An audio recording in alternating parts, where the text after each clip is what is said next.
1971. godine Arsen Dedić, numera Ne plači mala moja.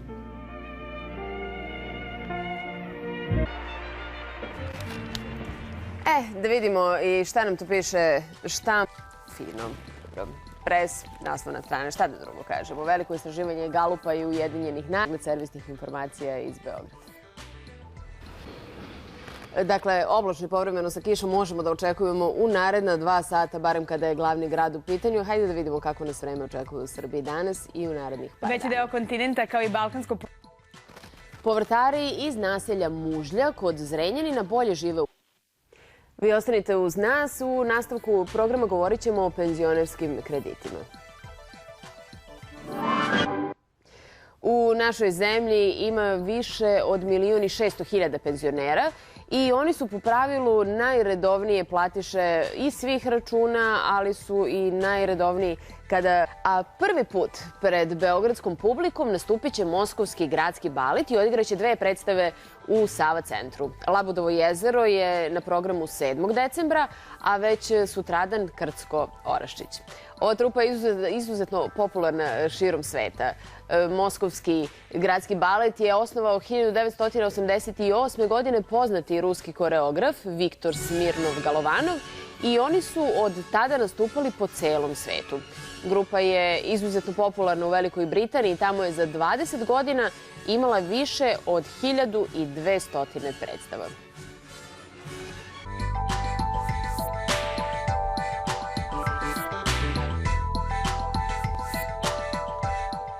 A narednog vikenda, Beograd, hvala što ste došli u jutarnji program. Dobro jutro i hvala na pozivu. Evo odmah da razjasnimo, istina je da...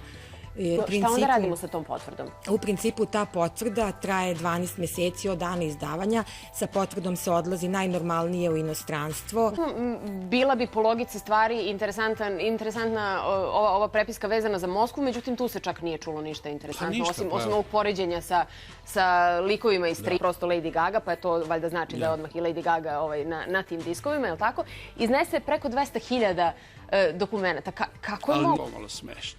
Čovjek zaista... Bude li se ispostavilo da je ovo jedna afera bez osnova, reći ćemo da smo mi to prvi rekli ovde u jutarnjem programu. Kakva je tamo trenutno situacija? Pa ono koliko smo mogli da vidimo do jutarnjih sati, oni očajnički žele da se povrate, da se taj... Imamo Amerikancima i Južnokoreancima. I sad se postoje pitanje...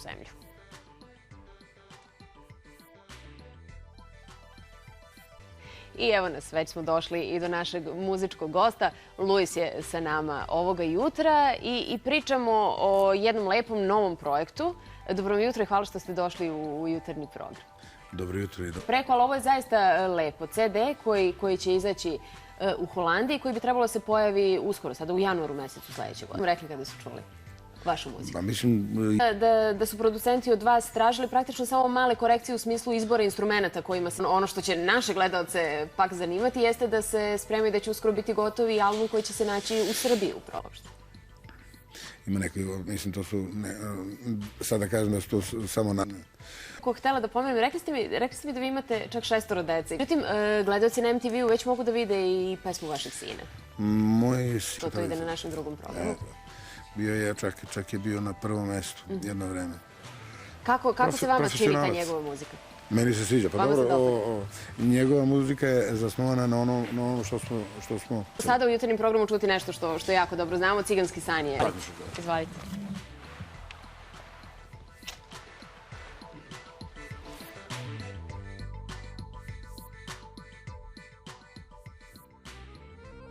Beškirlea, te penautu.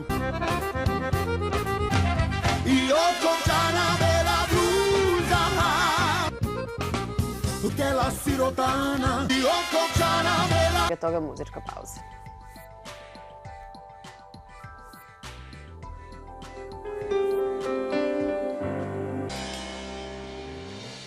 Dve osobe u Poljskoj prve su žrtve nevremena koje je ovog vikenda zahvatilo veliki deo Evrope, dok meteorolozi predviđaju da Veliku Britaniju očekuju jači vetrovi, mraz i nove padavine. Sneg je ovoga puta iznenadio putare u mnogim zemljama Evrope.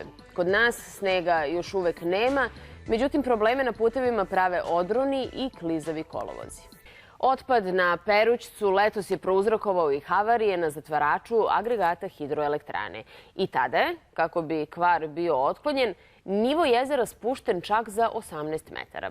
Međutim, kada je jezero početkom novembra ponovo napunjeno, sa vodom je stiglo i smeće i sada ga je već gotovo 3 puta više.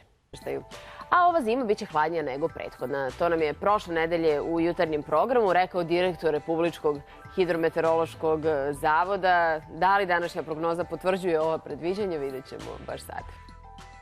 Veći deo kontinenta kao i balkansko... U Bogatiću već 5 meseci deca ne idu u vrtić, zbog toga što rekonstrukcija ovog objekta kasni. Izvođač traži novac da završi radove, opština osporava ugovor i dokument. U Beogradskoj areni u 11 sati i 15 minuta biće održana konferencija za novinare teniske reprezentacije Francuske povodom finalnog meča Davis Kupa. Posle toga konferenciju za medije održat će selektor i reprezentativci Srbije. A u dvorani Pionir od 21 sat biće održana humanitarna teniska revija na kojoj će učestvovati bivše legende belog sporta. Prihod sa ove manifestacije namenjen je za pomoć Kraljevu i razvoju juniorskog tenisa. Naš muzički gost ovoga jutra, a ja se nadam da smo mi tokom ova 3 sata uspeli da vam pružimo sve informacije da uspešno započnete ovaj dan. U Beogradu je 5 stepeni i to je i maksimalna dnevno prognozirana temperatura za današnji dan. Možemo očekivati i susnežicu i sneg u večernjim satima. Sada je na redu nova epizoda Srećnih ljudi. Sutra je sa vama Nataša. Hvala vam na pažnji.